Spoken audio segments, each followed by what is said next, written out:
It was homecoming weekend and it's my senior year and I spent my entire homecoming at the hospital. So me and four of my friends were going down 6 and somebody, a drunk driver, made either a left or a right, I honestly can't even remember, down Euclid, and they were going like that, so it came straight across.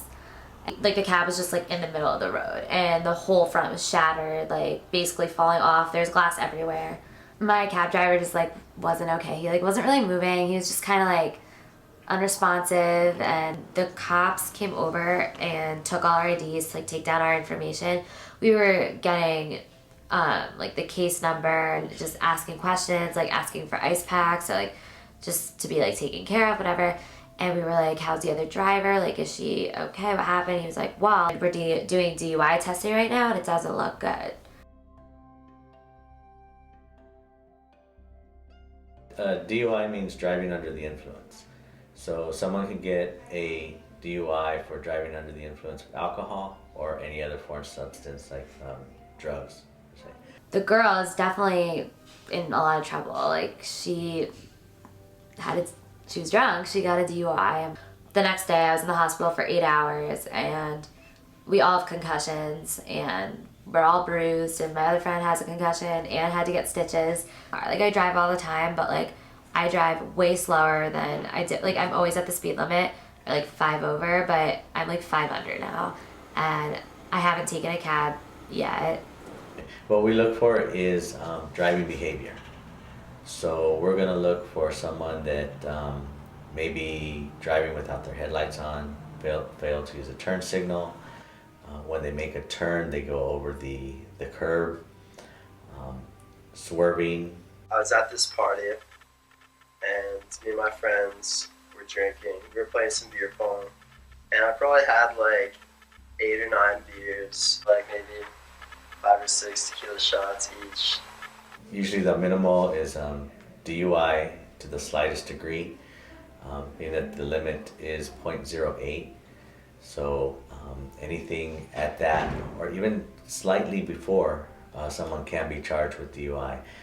After the party was over, I was just driving back and I hit a patch of water and I skidded and crashed into a tree. And my car was completely totaled. We're looking at the driver of the vehicle. We're going to see if he or she has the red, bloodshot, watery eyes. We're going to listen to their speech. Is it slurred? Is it fast? We're going to take a whiff or smell to see if we get that odor of intoxicants in the vehicle or emitting from that person's body. This person that I happened to know was driving across the road, and they were like, oh my gosh, what happened? So I was like, crashed the car, obviously. And then they were like, I'll give you a ride back home. And they she was like, take some gum, you smell like alcohol. Right when I got back to the house, I told my mom, we should go get the car, I crashed. And she was really worried. But then right when we left, the police were right out front of my house. They had identified the license plate. So then they gave me a sobriety test, which I failed. And then I declined the breathalyzer. So then they took me to the station. And I got breathalyzed there. And I blew a .09. I was convicted of just a negligent driving charge, which isn't that bad. It's just 1 point on your license, so it's kind of like a traffic ticket. But it's still on my record as charged as a DUI. It doesn't say the blood alcohol level. At the time, I had a really big tolerance. I was pretty confident that I would be fine to drive. So I was my friend's you can sleep here if you want.